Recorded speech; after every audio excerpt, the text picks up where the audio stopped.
Tonight, this channel celebrates its 5-month anniversary. And on day one of this channel, I was solving problems with people who were not getting EIDL loans, didn't know what's going on with their EIDL grants, didn't know how to apply for a PPP loan or a PUA or a UI application, never even heard about PUA. We were solving problems back then, and we're solving problems tonight. Tonight, the focus is how to get your second stimulus package done, voted upon, approved in a finite number of days. We're almost to the finish line. The cows are over there in the corner. The cats, the dogs, the llamas, the alpacas, and everyone else, including my wonderful dragon that watches me, Lady. And of course, my new guinea pig, and apparently there's a rabbit that watches me as well. We're all here, we're almost to the finish line, and together as the Purple Power, we can get it done. The question is, how quickly, and by looking to the left and to the right, can we get it going right down the center? You betcha. This is Evenings LALATE.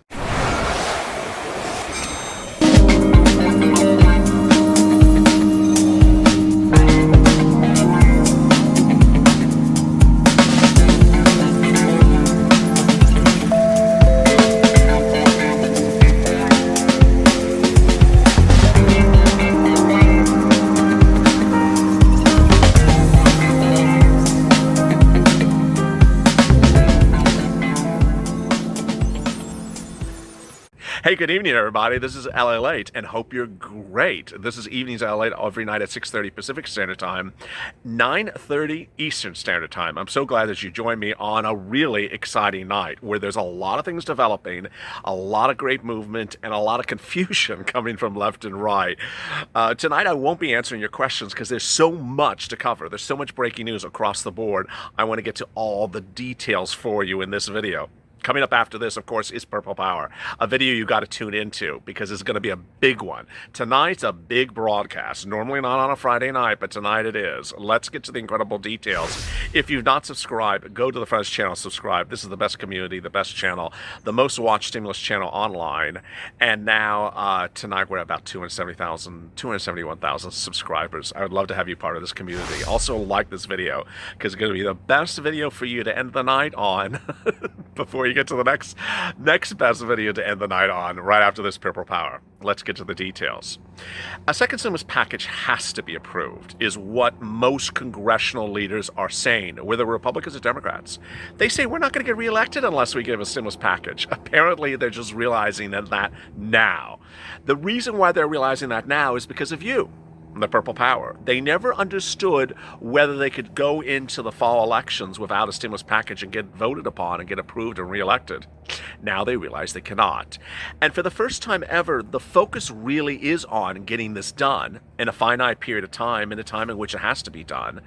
And the reason why is because there's pressures coming from all different spots. And we have 3 pressure points, which I'm going to go over in a second. As we sit here tonight, the focus is really on one bill, and one bill only, as a distracting bill is about to be introduced next Monday.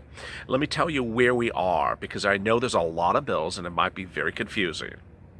A $1,200 second stimulus check is dead center on what's called the Problem Solvers Bill or proposal. It proposes one $1,200 check for individuals, $2,400 check for married couples, dependents $500 checks, which we got to fix to $1,200, and adult dependents for $500 to $1,200. All incredibly great news. It actually is not one check, but 2 checks. Yeah, 2 checks. The second check would come in March of next year. The 2 things that we need to fix, of course, are the dependents. Need to go from $500 to $1,200. And we also need to ensure that this is a large family, a family at least of 5. 5 people, $1,200, $6,000 for a family of 5. If you're on SSDI, SSI, Social Security, Railroad benefits, you would get a check. You would get a check, even though you didn't get a check the first time around because you were an adult dependent perhaps on your child's tax return. This time you would get a check. And we need to make it $1,200. When the problem solvers wrote this bill, they said we can make changes. Well, this is among the changes. Who is the problem solvers? The problem solvers are a bipartisan group of Republicans and Democrats who went to Mark Meadows, chief of staff to Donald Trump, and Nancy Pelosi when this channel was sort of in the early stages of moving into stimulus coverage. And I said, oh, there's this group of people. They're going around chatting with people, and I just sort of covered them. Did much of nothing. I said, okay, there's some people chatting. They're trying to solve things. Good to see that. At the time, Steve Mnuchin was negotiating with Nancy Pelosi Monday through Fridays, not Saturday and Sundays, for about 2 hours a day at most. Yeah, that's the extent of the negotiations. And these problem solvers solve problems. So they went in and said, can we talk to Mr. Meadows, chief of staff to Donald Trump? He said, absolutely. So he met with them, explained what he needed. They then went to Nancy Pelosi and said, this is what we'd like to talk about. Guess what? She didn't answer the door. She refused to meet with them. Ultimately, that has caused a lot of problems for where we are today. More about that in a second. So they went back, and we didn't hear from them for months. And then on a Friday afternoon, I told you 3 bills are coming. The first one was the problem solvers. The second was the Blue Dogs. Third group is the new Democratic coalition. All 3 groups are very similar, and this is what's so important to understand because I haven't said it in a couple days. The Blue Dogs are what are called moderate Democrats. These are people who are really sort of more towards the center as a Democrat. The new Democratic coalitions are people who are also more central Democrats. The problem solvers are Republicans and Democrats who are also more in the center, and some of them include Blue Dogs and new Democratic coalition people. Now, there's a whole other group of people who are not even in those groups that wrote a letter. More about that letter in a second. They also are unhappy about the situation. So a week ago, approximately, this new Democrat, this problem solvers introduced the bill, and immediately they were tarred and feathered by someone. Who? Nancy Pelosi. Why would she tar and feather them? Because she didn't want any bill but her own, the subject matter of discussion. This coming Monday, she's going to do it again. Why? Because of the pressure you have put on the situation. There's 3 pressure points that we need to focus on, and we've been doing it, but now I'm trying to really isolate them and make them very clear as we go into the weekend. There's the pressure point of the problem solvers, there's the pressure point of seats for stimulus, and there's a pressure point for executive order. First, the pressure point of the problem solvers. That pressure point is supporting people. It's a point to push people and support them. You need to support the problem solvers caucus, support the Blue Dogs, and support the new Democratic coalition. And everyone in that group, which I may have a tweet coming up later tonight or tomorrow that has all the individuals in that group, and say, I support you. Let's get this bill to the finish line. Then you have to put pressure. This is negative pressure against Republicans and Democrats who don't want to give you stimulus. This is seats for stimulus. Now, as we sit here tonight, this is where this is sort of changing. This has not always been the situation. What's changing now is we have to make it even more clear that we are not supporting people who sit around and just write things up. You'll see a purple image, which I'm sending out this afternoon, which says, hey, reject Nancy Pelosi's bill next week. What she's going to do on Monday is a publicity horse and pony, smokes and mirrors gimmick. She's going to introduce a bill, have a big fanfare, be on broadcast news saying we're so wonderful, and then blame Mitch, blame the president, blame Steve, blame everyone, and hope she can get on the plane and take a private jet home and have some $12 ice cream. And that everyone's fine and then can go into their elective offices and the home states and go get reelected. No. You know what we're doing now on a Friday is we're getting ahead of the story. We're pre-warning the situation. Ahead of the story is a publicity term. An example of that is when, for example, a celebrity knows a scandal's about to hit. They go in front of the press and say, there's a scandal about to hit. Let me tell you about this. Someone said I was having $12 ice cream last week. I don't eat $12 ice cream. So I want to get ahead of the story and tell you, I don't eat $12 ice cream. That was someone else. That's called getting ahead of the story. So we're getting ahead of the story by saying, there's that thing coming on Monday. We don't support it. We reject it. But what we're doing, even more important, is we're saying to the elected officials, don't get excited about the thing next week. We're not supporting you, and we're voting you out if you do that bill. Why don't we want that bill? The bill is I got to pause for a second. I'm so really excited about what I'm about to say in the next sentence because when I report things, I try to inform people. And when I see comments from people who are repeating things back, but even more detailed, it means to me that everyone's now getting what's going on. And I absolutely am so ecstatic when I see stuff like that. So as one viewer said, she's just introducing this to make herself look good and to set up everything for the fall elections. Of course, that's what she's doing. So what you need to do is you need to tag politicians who are on the fence who have said things like, "I can't go back to my district without a bill." Hopefully I'll have something next week. Donna Shalala out of South Florida. Donna, you have something now. What do you mean you're going to wait for something next week? You already know what's coming next week. It's 2.4 trillion. You can't be supporting that. So there's some elected officials who think that we can sort of roll over as they support a very bad bill and we'll be fine and we're going to reelect you. Oh no, we're not doing that. No, we're not yet. No, we're not doing that. You know how bad the bill is coming next week. You read the internet. You have a computer. You have a TV screen. You can see what's going to happen and land on Monday. It's 2.4 trillion. You know it's going to be resurrected. So why are you sitting around saying, I'm waiting for this thing and I'm very concerned about my constituents, so it'll hopefully make the situation better? No, that's bullcrap. As the cows would say, that's bull. No. Move on out with that theory. Oh, no way, honey. Where it is the problem solvers bill is the bill that's going to get us to the finish line with them things added. Let me explain to you what's going on with this 2.4. And this is sort of in the context of Jennifer's question from earlier, which I still have to address because it's a little problematic.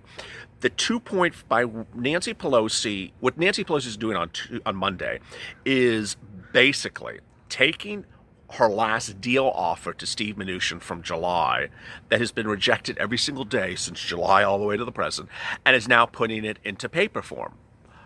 But it's been rejected every single day since the last week of July. Why are you putting it into paper form? Just so it's rejected in paper form? It's been rejected orally. She was at 3.4 when the pigeons flew to the cow over the sky and to the moon. And then we said, that's a little crazy, Nancy. She's okay, I'll come to 2.4, but that's not a penny less. Well, guess what? That was in July. She's still at 2.4. And everyone has told her, we're not doing 2.4. So I don't know so basically what she's introducing on Monday is a bill that's going to be rejected. I don't even know if Democrats are going to support it. And it's a waste of everyone's airtime. But it's going to distract us from our focus. Now, here's a question that Jennifer asked. Well, how about Steve and Nancy? There's always that permutation. And the permutation is that Steve Mnuchin and Nancy Pelosi would negotiate and get things done. I am not confident in one person now, and that's Steve Mnuchin.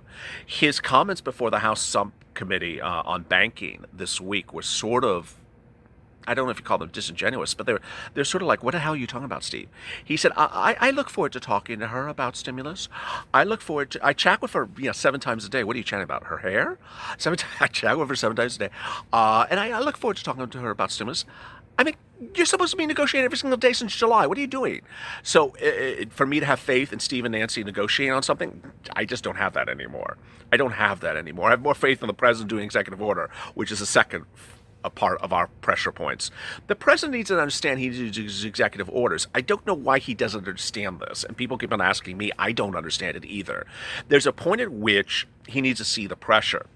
One of the examples that I can think of tonight that perhaps shows progress, not particularly by us, but for progress in general, is that he announced today last night, a $300 stimulus check, I guess you would say, for people who are on Medicare who need money for their medicine. But it's only for certain people. It's not for everyone, and it's not live, and there's no application to apply for it. Don't send me questions, how do I get that thing? Where is it? I just don't know anything about it.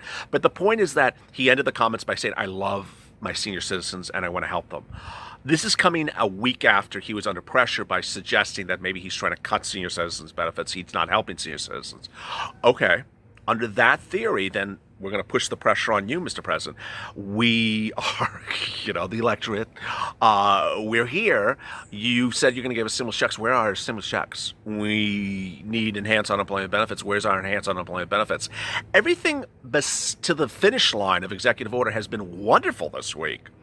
The president's team, the Federal Reserve, Mnuchin, Kudlow, everyone has now said there's not just $300 billion, there's $500, there's $600 billion that's sitting around the president could use for stimulus checks by executive order, which I've been reporting since a week and a half ago. I was the only one to report that wasn't 300, there was actually 500.